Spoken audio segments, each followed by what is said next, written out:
들리죠? 네. 오늘 말씀은 5월은 한국에서는 가정의 달이라고 합니다. 그래서 사실 이제 가족에 대한 얘기, 성경에서 말씀하시는 가족이라는 것이 무엇인지에 대해서 다시 한번 좀 새겨보는 그렇게 하도록 하겠습니다. 그래서 마가복음 3장 31절부터 35절입니다. 몸이 불편하시지 않으시면 잠깐 같이 일어나 주시면 좋겠습니다. 일어나서서 같이 읽도록 하겠습니다. 짧기 때문에 같이 읽도록 하겠습니다. 시작. 그때 예수님의 어머니와 동생들이 와서 밖에 서서 사람을 보내어 예수를 부르니 무리가 예수를 둘러 앉았다가 여짜오되 보소서 당신의 어머니와 동생들과 누이들이 밖에서 찾나이다. 대답하시되 누가 내 어머니며 동생들이냐 하시고 둘러앉은 자들을 보시며 이르시되 내 어머니와 내 동생들을 보라. 누구든지 하나님의 뜻대로 행하는 자가 내 형제요 자매요 어머니이니라. 아멘. 자, 앉아 주십시오.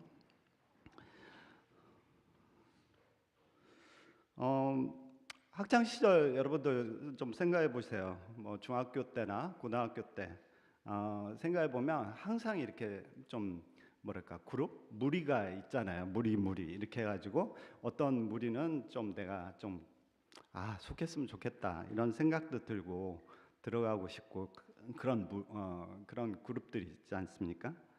제가 그 중학교 때 제가 중학교를 입학을 82년도에 했어요. 82년도에 무슨 일이 있었는지 아세요? 우리나라 한국 프로야구가 창단된 첫 해입니다. 그때 6개 구단이 출범을 했고 제가 이제 대전에 살았는데 오비베어스가 지금은 뭐 두산 오비베어스죠. 근데 오비베어스가 대전 이제를 시작을 했어요. 그런데 그 해 오비베어스가 우승을 했어요. 그래서 대전에서 얼마나 이게 재미없는 노잼 그런 도시가 얼마나 이렇게 흥에 가득 찼겠습니까? 제가 중학교 때도 그러니까 중학교 안에서도 야구가 그냥 열풍이에요, 열풍. 그래서 점심 시간 그리고 끝나면 항상 아이들이 모여서 야구를 했어요. 근데 점심 시간 때는 시간이 짧잖아요. 밥을 빨리 먹고 나가서 야구를 30분 하고 그래야 되는데 그 야구를 할 수 있는 공간도 제약되다 보니까 거기에 꼭 갈 수 있는 그 무리들이 있어요. 그 안에 들어가 있으면 정말 애들이 너무 좋아하는 그런 광경이었고 저는 어떻게 했습니까? 물론 이제 저는 안에 속하지 못하고 밖에서 침 흘리면서 들어갔으면 좋겠다 이런 생각을 했겠죠. 여러분도 이런 비슷한 경험이 있지 않나요? 인사이더가 되고 싶은데 안에 속하고 싶은데 아웃사이더인 경우 말입니다. 사실 어른이 돼서도 이런 문제는 사라지지 않습니다. 직장에서도 뭐 커뮤니티에서도 그리고 또 심지어 교회에서도 그렇습니다. 마음 한편에는 늘 이런 질문이 있습니다. 우리 자신에게 나는 안에 속해 있는가? 아니면 나는 밖에 있는가? 이런 마음이 있죠. 그런데 때로는 그것 자체도 혼란스러울 때가 있어요. 자신이 제가 안에 있다고 생각을 했는데 나중에 봤더니 그런 사실이 그렇지 않다는 걸 깨닫기도 해요. 제가 저기 실리콘밸리에 온 게 99년 말에 이제 저희가 그 잡 오퍼를 받아가지고 여기 인터넷 그 스타트업 이제 시작을 한 거야. 그때 99년도 그다음에 2000년 3월이 사람들이 보기에 인터넷 붐이 닷컴 버블이 피크였다라고 해요. 그러니까 제가 이제 거의 마지막에 이제 피크 바로 전에 합류를 한 거죠. 그러고서는 이제 스타트업에 들어갔는데 30명이었던 회사가 1년 만에 300명이 됐어요. 제가 있는 동안. 회사가 이제 그러니까 매주 거의 격주로 새로운 직원들이 들어왔고 그리고 그 경영진들은 이제 그 사람들이 들어올 때마다 새로운 가족들이 들어왔다라고 소개합니다. 정말 이렇게 가족처럼 느껴져요. 왜냐하면 아침에 가면 같이 일을 하고 그다음 새로운 사람들도 오고 그다음에 점심 때는 좋은 음식 먹죠. 스타트업에서 뭐 이제 음식도 주고 저녁까지도 주고 그리고 또 그리고 그 당시 뭐 이게 회사가 커지니까 모든 사람이 서로 관대해요, 관대. 잘해주고 그리고 열심히 일하고 새벽에 제가 퇴근한 적도 꽤 있어요. 그 당시에. 그러니까 그런데 너무 익사이트한 거죠. 그러면서 여기에 좀 뭔가 내가 이렇게 뭔가 잘 들어왔다라는 생각이 이제 들고 내가 드디어 안에 속해 있구나 이런 생각을 했죠. 근데 아까도 말씀드렸지만 3월 피크로 2000년 3월 피크로 1년 안에 저희가 또 닷컴 버블이 이제 터지기 시작합니다. 내려가기 시작하는데 그때 이제 한번 레이오프를 시작을 했는데 1년 사이에 6번 저희 회사에서 6번을 했어요. 1년 사이에. 얼마나 그게 있을 때마다 정말 울고불고 사람들이 이제 뭐 그런 일들이 있었죠. 인도로 돌아가야 되는 친구들도 있고 뭐 이랬는데 그러면서 그 순간부터는 레이오프가 있을 때는 경영진들이 전혀 가족이라는 말을 안 해요. 아무도 얘기를 안 하죠.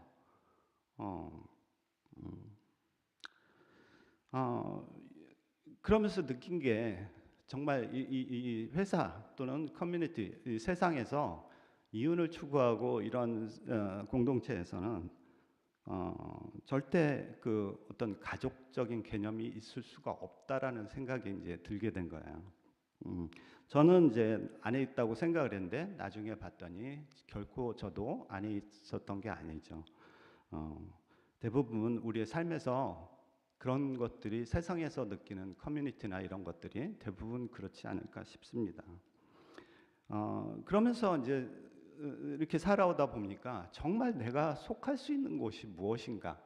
심지어 가족도 저희들이 생각했던 가족조차도 어떨 때 보면 정말 내가 정말 이 가족에 정말 속해 있나? 이런 의심이 들 때가 간혹 있을 수도 있죠. 근데 성경에서 오늘 본문에서 예수님은 우리에게 진정으로 정말 안에 속할 수 있다라는 것을 즉 인사이더가 될 수 있는 것을 될 수 있는 확실한 길을 보여주십니다. 예수님께서 무엇을 가르치시는지 보시죠. 31절하고 32절을 다시 보겠습니다. 그때 예수의 어머니와 동생들이 와서 밖에 서서 사람을 보내어 예수를 부르니 무리가 예수를 둘러 앉았다가 여기 지금 마가는 여기서 잘 보셔야 돼요. 의도적으로 장면을 그리고 있어요. 장면을 그리고 있는데 뭐냐면 예수님의 어머니와 동생들이 이제 한 그룹이에요. 그렇죠? 그리고 또 한 그룹이 있는데 그 그룹은 뭐냐면 무리예요. 무리가 있는데 여기 두 그룹이 좀 대조적이에요. 한 그룹은 예수님의 어머니와 동생들은 뭐냐면 밖에 서서 있어요. 밖에 서서. 무리들은 안에 있어요. 안에. 안에서 예수님을 둘러 앉아 있습니다. 이것이 우연 같지만 우연이 아닙니다. 마가는 이 물리적인 공간을 통해서 정말 저희들에게 더 깊은 의미를 보여주고 있습니다. 우리가 예수님과 가장 가까울 것이라고 기대하는 사람들 있잖아요. 사람들. 그 누구겠어요? 가족들 아닐까요? 가족들. 그분의 가족은 밖에 있습니다. 현재. 반면 겉으로는 외부인처럼 보이는 사람들이 안에 들어와 예수님 안에 가까이 앉아 있습니다. 그런데 그 무리들이 그냥 둘러싸서 앉아 있는 게 아니고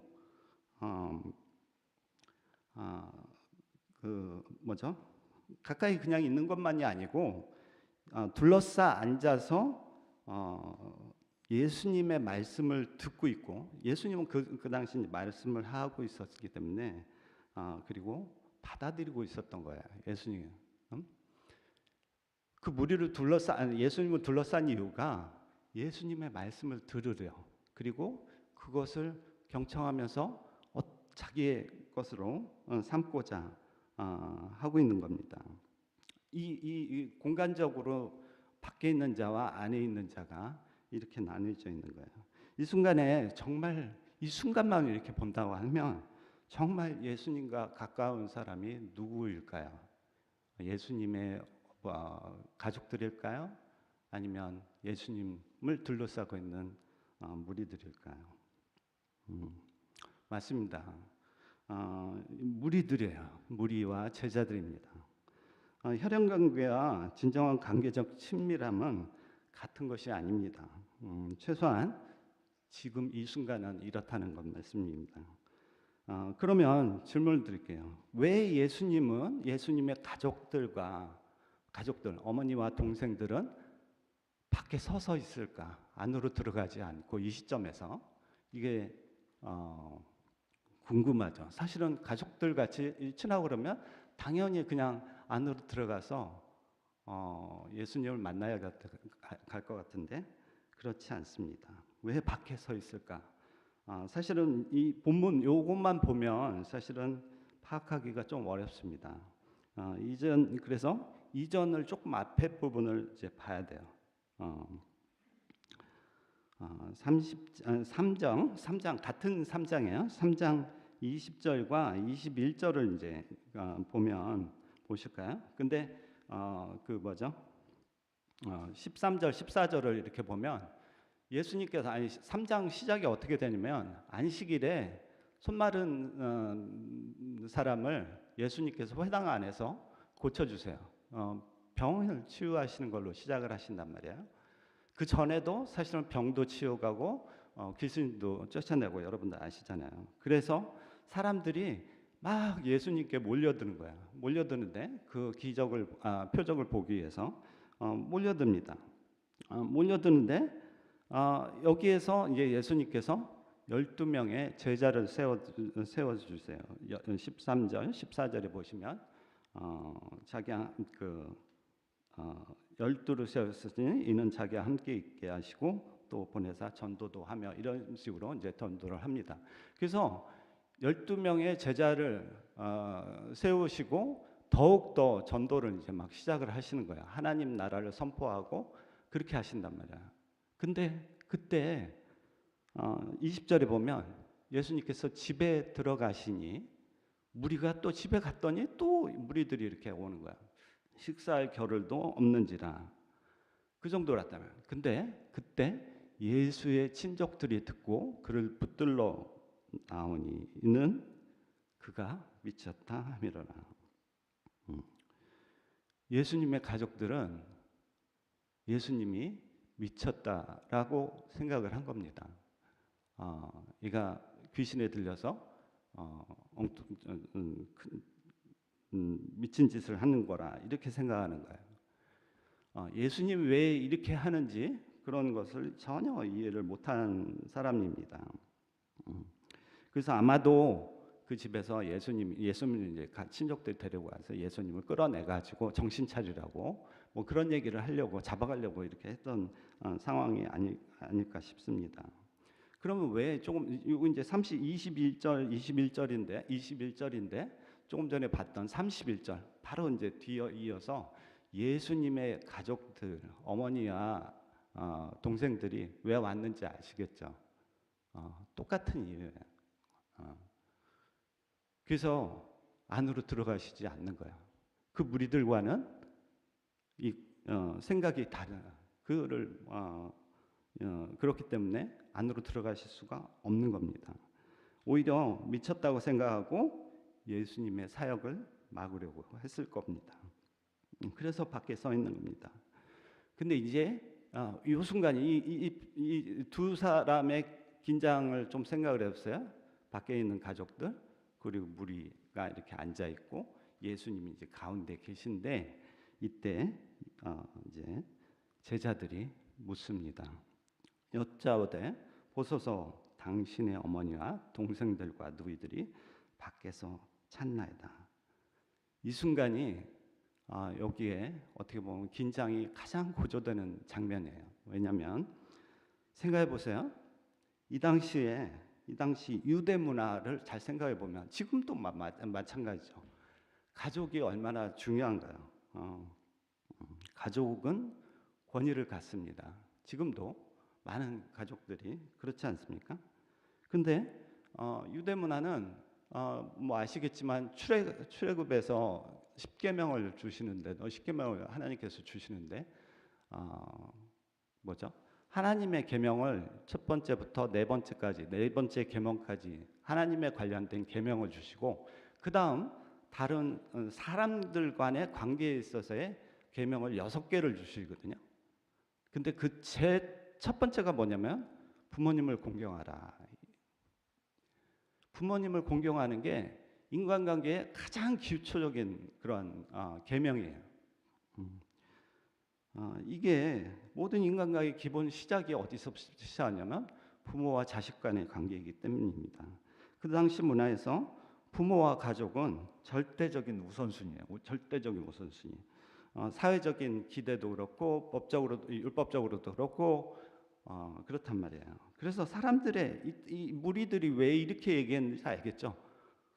예수님 저기 정말 가족들이 와 있는데 나가셔야 되지 않습니까? 이거예요. 우리가 중요한 게 아니고 저기로 나가셔야 되지 않습니까? 이것을 묻습니다. 그게 저희들한테도 그러면 예수님이 이 순간에 어떻게 하는 게 가장 내추럴할까요? 자연스러울까요? 나가시는 게 맞죠. 저희들이 생각해도 그렇잖아요. 가족 여러분들이 부모님이 와가지고 밖에서 가족들이 와서 예배 밖에서 속에서 우리를 찾는다고 누가 왔어요. 와가지고 누구누구 어머님 오셨다. 한국에서. 그러면 당연히 나가야 되는 거 아닌가요? 당연히 가족이 우선 아닌가요? 그래서 이게 긴장이 아주 극단의 긴장이 생긴 겁니다. 예수님은 정말 이 순간에 무리를 떠나서 밖으로 나가 그 가족에게 갈 것인가? 이게 정말 제자들에게는 당연하면서도 어떻게 행하실까가 관심이에요. 근데 어떻게 하세요? 예수님이 대답을 하세요. 누가 내 어머니이며 동생들이냐 하시고, 누가 내 어머니냐 며 동생들이냐. 제자들이 지금 예수님이 그냥 나가셔야 되는데 무리들한테 질문을 하잖아요. 누가 내 어머니냐 동생들이냐. 당연히 밖에 계신 분들이 가족 아닌가요? 이렇게 할 것 같죠. 근데 이 질문은 당시 사람들에게 너무나 당연한 질문인데, 그래서 아마도 가장 충격적인 질문이었을 거예요. 당연히 밖에 있는 어머니와 동생들이 예수님의 가족 아닌가요? 그런데 그럼에도 불구하고 예수님께서는 이 질문을 하세요. 그런데 예수님이 그 질문을 한 후에 어떻게 하세요? 예수님은 밖이 아니라 자신의 주위에 앉아 있는 사람들을 보십니다. 그리고는 이렇게 말씀하세요. 둘러앉은 자들을 보시며 이르시되 내 어머니와 내 동생들을 보라. 이렇게 얘기하십니다.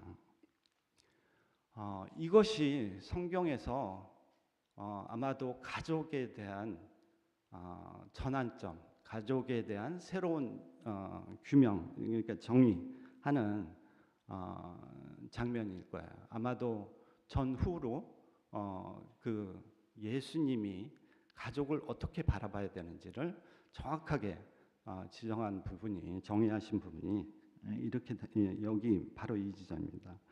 예수님은 소속의 경계 그리고 하나님의 가족에 대한 경계를 여기서 새롭게 그리십니다. 그 기준은 더 이상 다음과 같은 것이 아닙니다. 혈통도 아니에요. 그죠? 혈통도 아니고 생물학적 관계도 아니고 그리고 물리적으로 가까운 것도 아니에요. 그리고 사회적인 기대, 사회적으로 당연히 이 사람과 가족이어야 되지 않나 이런 기대, 그런 기준은 더 이상 예수님의 기준이 아니 됩니다. 대신 더 깊은 기준이 있습니다. 다시 장면을 생각해 보세요. 안에 있는 사람들은 예수님의 관계로 정의됩니다. 너희들이 내 어머니와 내 동생들임을 알라 이렇게 얘기하시는 거잖아요.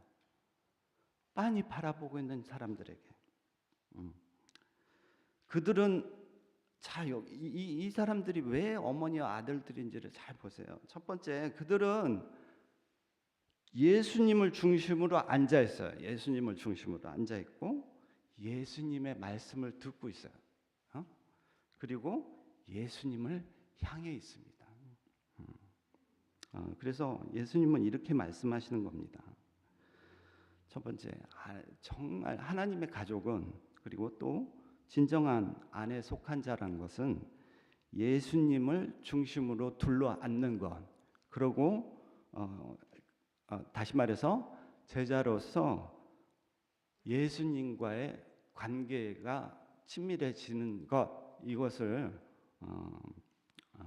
하나님의 가족으로 정의를 하십니다.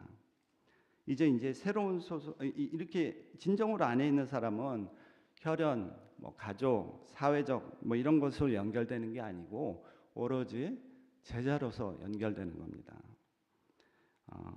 이뿐만이 아니고 이제 요거에 대해서 또 이것과 더불어서 그래서 관계성이 이제 첫 번째 예수님께서 얘기한 거예요. 나와 정말 친밀한 관계를 하고 있느냐 이 얘기를 하시는 거예요. 그리고는 이어서 이제 두 번째로 말씀하세요. 두 번째, 누구든지 하나님의 뜻대로 행하는 자가 내 형제요, 자매요, 어머니이라 이렇게 얘기하십니다. 이게 이제 두 번째 기초예요. 첫 번째는 관계적으로 예수님을 향해 있고 예수님과 친밀해지고 그 다음에 들으려고 하는 자들이에요. 근데 두 번째는 바로 누구든지 하나님의 뜻대로 행하는 자라. 자, 이게 이제 두 번째, 듣는 게 이제 첫 번째, 듣는 거. 그 다음에 두 번째가 뭐냐면 듣는 거에 따라 반응을 하는 거예요. 반응을 하는 거. 듣는 게에서 끝나는 것이 아니고 바로 예수님이 말씀하신 하나님의 뜻은 예수님의 말씀은 하나님의 뜻이에요. 하나님의 뜻이잖아요.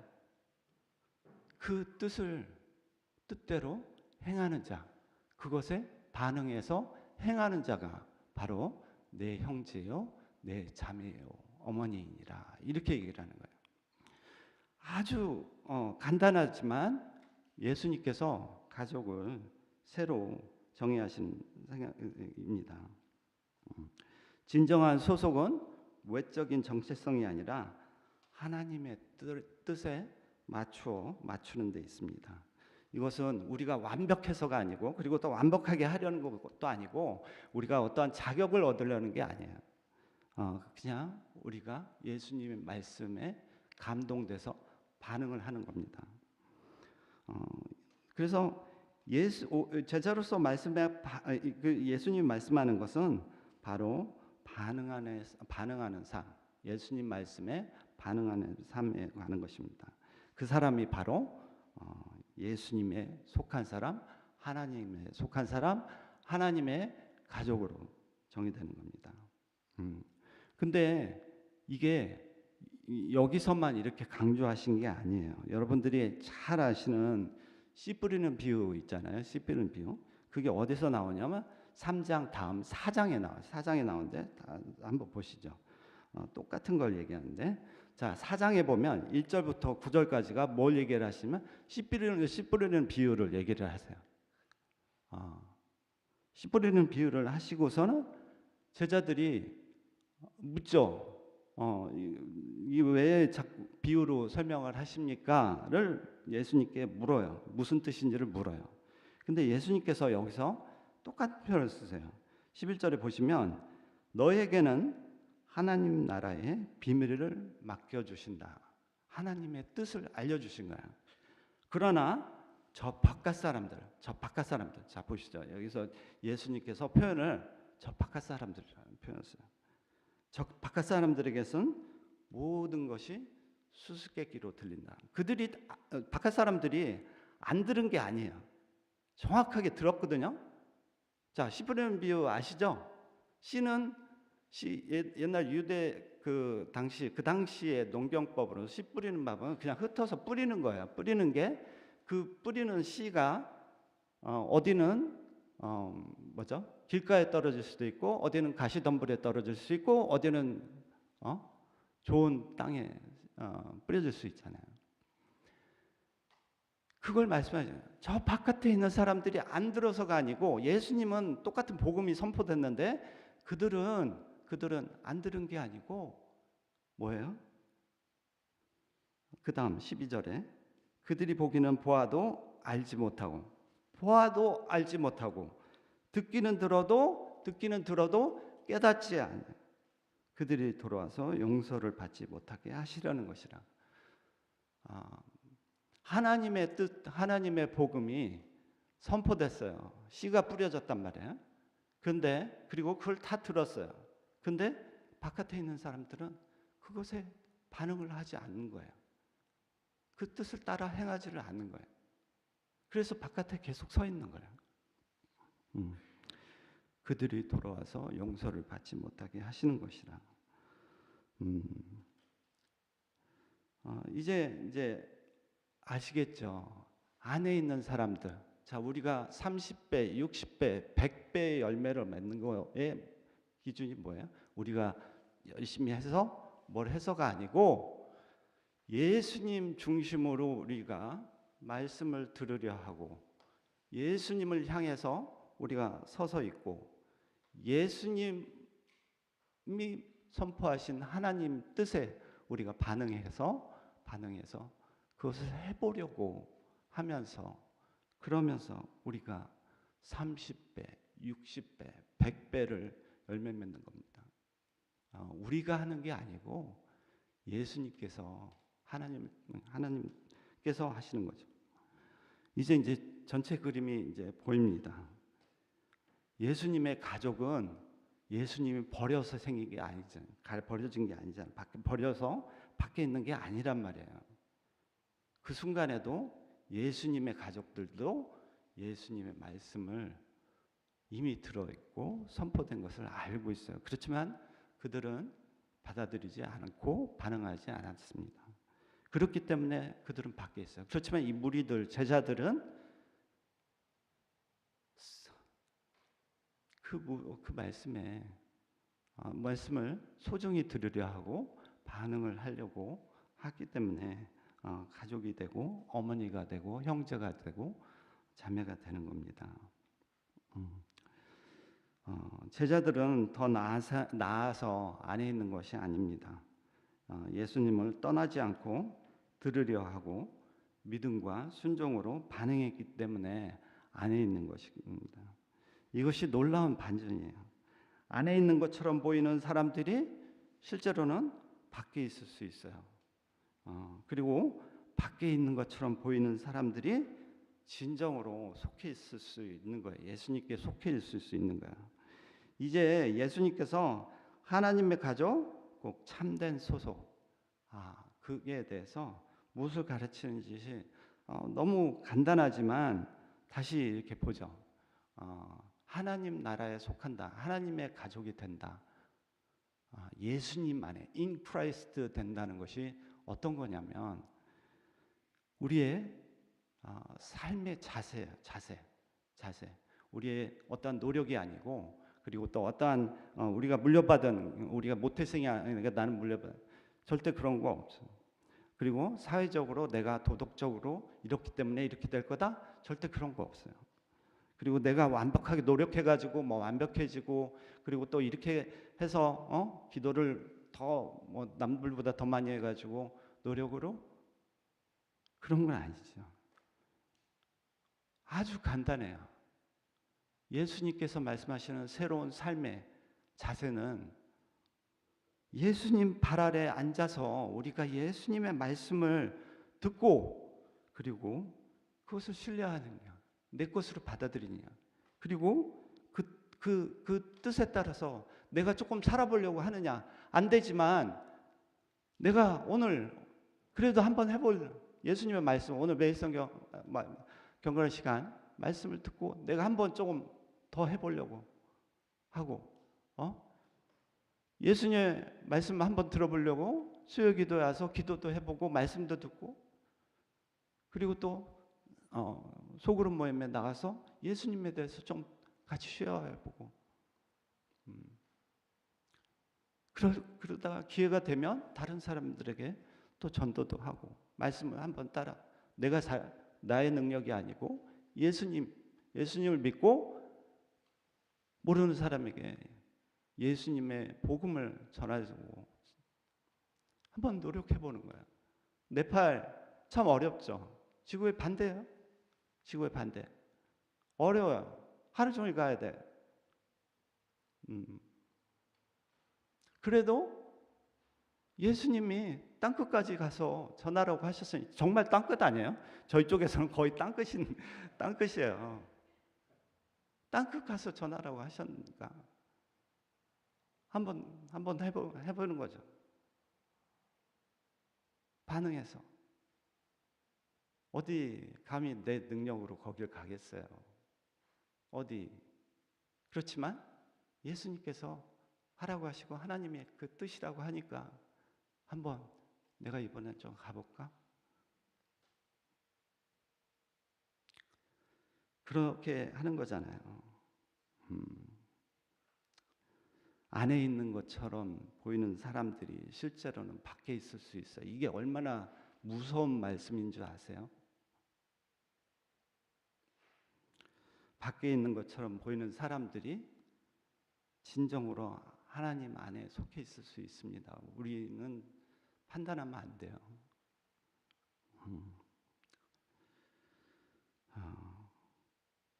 예수님의 발 아래 앉아서 오늘도 그분의 말씀을 듣고 신뢰하고 하나님의 나라에, 하나님의 뜻에 따라 살아가는 것. 다시 말하면 참된 소속은 관계상 예수님과의 관계가 있어요. 오늘 아침에 일어났는데 예수님, 저번에 유스한테도 제가 그런 얘기를 했는데, 아침에 일어나가지고 오늘 하루를 살아가려고 하는데 내가 예수님 없이도 하나님 없이도 살아갈 수 있을까? 라고 나에게 스스로 질문을 했을 때, 질문도 안 하죠 사실은. 근데 어쨌든 질문을 했을 때 정말 솔직하게 우리가 살아갈 수 있을까요?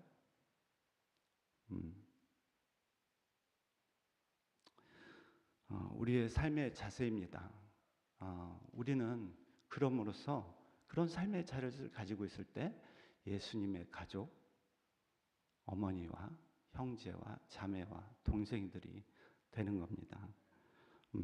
예수님께서 십자가에서 돌아가시기 전에 거기에 어머님이 계셨어요. 어머니가, 예수의 어머니가 있었어요. 그리고 바로 옆에 제자 요한이 있었습니다. 어머니, 예수님 뭐라고 하시는 줄 아세요? 그때는 여자요. 어머니 보고 여자요.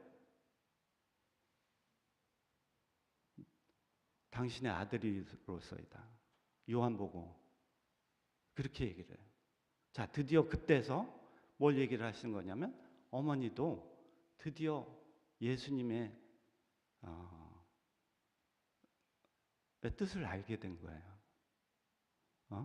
예수님의 발 아래 앉아서 예수님 무엇을 의미하는지, 그리고 그것을 살아보려고 십자가를 통해서 그 어머니가 그것을 이해를 했기 때문에, 그래서 예수님, 여자여 당신의 아들이로소이다. 그리고 요한한테는 사도 요한한테는 너의 어머니이시다. 이렇게 얘기를 해요. 그 순간 가족이 어머니가 이제 가족 바운더리에서 이제 들어오는 거죠. 그래서 예수님에게는 명확합니다. 우리 스스로도 그러면 우리 스스로도 저희들에게도 질문을 해봐야 돼요. 자, 이런 생각으로 한번 생각해보세요. 여러분들에게 몇 가지 질문을 제가 던져드릴게요. 자, 믿지 않는 가족들, 친구들과의 그 긴장된 관계가 우리는 있는가? 오늘 보셨죠? 긴장, 밖에 안과의 관계가 있습니다. 그런데 여러분들 믿지 않는 가족들 또는 친구들 또는 뭐 동료들, 우리 이런 긴장된 관계가 있느냐? 어느 순간에는 그냥 다 좋을 수는 없어요. 어느 순간에는 우리가 긴장의 순간이 있어요. 예수님을 따라 살 거냐? 아니면 이 친구들을 위할 것이냐? 물론 성경에서 말씀하신 것처럼 부모님을 공경해야 하고 이웃을 내 몸처럼 사랑해야 합니다. 최선을 다해야 돼요. 그럼에도 불구하고 예수님에 속한 우리는 우선순위를 정해야 돼요. 예수님께 먼저 귀 기울여야 하고 듣고 순종하려고 해야 합니다. 때로는 이게 쉽지 않아요. 그래도 예수님께서 우리를 그렇게 사랑하셨기 때문에, 그리고 우리가 그 복음을 알고 구원을 받기를 원하시기 때문에 우리는 그런 예수님에 속한 사람으로서 행해야 됩니다. 그래서 우선순위를 정해야 돼요. 다시 말하지만 쉽지 않습니다. 믿지 않는 어머님, 부모님과 어떻게 해야 되나, 이게 쉽지 않은 긴장 관계예요. 그럼에도 불구하고 어떤 시점에서는 우리는 분명히 해줘야 돼요. 우선순위를 분명히 말씀드리고 행해야 돼요. 자, 두 번째, 교회는 나가지만 아직도 아웃사이더, 밖에 있다라고 생각이 여겨지는 분들이 있나요? 왜 이분들은 이럴까요? 이렇게 생각되나요? 오늘 말씀을 이렇게 되돌아보면 둘 중에 하나겠죠. 첫 번째, 말씀을 무시하든지 이분들이, 그런 분은 교회를 안 나오시겠죠. 근데 교회를 나오심에도 불구하고 밖에 있는 것 같은 느낌이 있을 수 있어요. 그런 분들이 왜 그렇다고요? 반응을 하지 않기 때문에. 말씀에 반응을 않고 어떻게 예수님의 말씀을 듣는데, 정말 이게 씨 뿌리는 비유에 똑같은 거예요. 씨를 뿌렸는데 정말 튕겨져 나오는 거죠. 전혀 반응이 없고 씨가 자라지 않는 그런 경우죠. 그 세 번째, 이런 건 또 생각해보세요. 자, 네팔, 아까도 말씀드린 네팔이 저희들 땅끝이에요. 끝인데 거기 가보면 문화도 너무 다르고, 사실 사람들 얼굴 생긴 것도 다르고, 전혀 그렇잖아요. 그럼에도 불구하고 거기 가면 굉장히 편안해요. 그분들, 제가 네팔 밖에 사람들을 얘기하는 게 아니고, 네팔 교회, 라지브 목사님과 그 성도들하고 교제를 나누고 한 3일 일주일을 이렇게 같이 있다 보면 그들이 꼭 형제, 정말로 첫날부터 형제자매 같다는 생각이 들어요. 왜 이렇게 될까를 고민을 해보세요. 이들은 왜? 우리는 통하니까. 우리가 말하는 게 예수님의 복음, 그리고 또 예수님을 같이 찬양하고 예수님을 향해 있고 예수님 말씀을 듣고 거기에 또 반응을 하려고 울고불고 서로 격려하고 기도하고 이런 것이 있기 때문입니다. 그래서 네팔 땅에 가거나 피지를 가시거나 어디를 가도, 그리고 또는 지역교회를 가셔도 뭐 한국교회를 가셔도 그런 게 느껴지느냐. 근데 어떤 교회 가면 또 안 느껴지는 때가 있어요. 그 좀 당황스럽긴 한데 근데 어쨌든 우리가 같은 자세, 오늘 말씀하신 예수님의 말씀을 생각해 보면 같은 삶의 자세를 가지고 있고 예수님을 사모하는 자들 속에서는 금방 형제가 되고 동생이 되고 어머니가 되고 아버님이 되는 거예요. 그래서 이번 주도 그런데 가장 중요한 거는 남들을 판단하는 게 아니고 나는 정말 예수님 안에 있는가, 내가 진정으로 예수님 안에 있는가, 이 궁극적으로 나한테 질문을 해야 돼요. 나는 정말 예수님을 향해서 앉아 있고 둘러싸서 앉아 예수님을 앉아 있고 그것을 바라고 떠나지 않으려고 하고 들으려고 하고 하나라도 좀 들으려고 하고 그리고 그 들은 말씀 중에 제가 한번 정말 안 되지만 그럼에도 불구하고 내가 한번 오늘 이거를 해봐야 되겠다. 반응을 해보고 말씀 전해보고 해보려고 하는가. 한번 정말 고민을 해보셔야 돼요. 그래서 이번 주에 이런 고민을 좀 한번 해보셨으면 좋겠어요. 첫 번째 지금 말씀드린 대로 나는 정말 주님 발 아래 매일 앉아 있고 말씀을 듣고 반응하여 행하려 하는가. 이것을 봤으면 좋겠고요. 그 다음에 두 번째로 나 자신을 보고 그 다음에 내 주변의 기독교인들을 아버님, 어머님, 형제, 자매로서 여기고 대하는가. 우리가 생각해 봐야 돼요. 우리 스스로. 그리고 세 번째 오늘 말씀에 따라 나 자신이 예수님과의 관계를 더욱 친밀하게 하거나 그리고 아직 밖에 서 있다고 생각되는 분들을 위해 구체적으로 할 수 있는 하나가 무엇인가 여러분들 꼭 고민해 보시고 기도했으면 좋겠습니다. 나는 정말 예수님의 말씀을 듣고 그리고 그것에 따라 행하려 하는가 기도하시고 그리고 실천하십시오. 왜냐하면 여러분이 진정으로 예수님 안에 속한 사람이라면 그 삶에 반드시 열매가 나타날 것이기 때문입니다. 하나님을 향한 사랑으로 그리고 사람들을 향한 사랑으로 열매가 나타날 것입니다.